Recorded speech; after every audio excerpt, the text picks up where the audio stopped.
একদিন বিশ্বনবী বললেন, যদিও আমি নবী, আমার উপর যদি কোনো হক থাকে বলো, আমি দিয়ে দেব।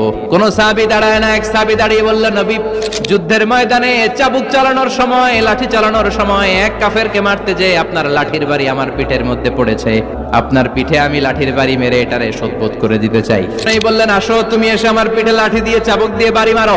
সাহাবী বলে, ও নবী, তখন দুর্ভিক্ষের সময়ের যুদ্ধ ছিল, আমাদের গায়ে জামা ছিল না, আপনি যদি যথা নিয়মে কেসাসটা আদায় করতে চান, আপনার জামাটা খুলেন, খালি পিঠের মধ্যে বাড়িটা মার। এবার ওমরে ফারুককে ধরে গে, এদিকে আয় তোরে দেখাইতেছে। বিশ্বনবী বললেন, ওমর থামো, মারতে দাও। বিশ্বনবী উনার জুব্বাটা উপরের দিকে উঠালেন।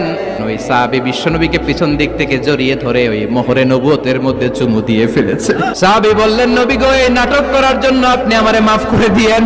অনেক দিনের সাধনা, জল্পনা কল্পনা, আপনার মোহরে নবুয়তে আমার ঠোঁটটা আমি লাগাবো।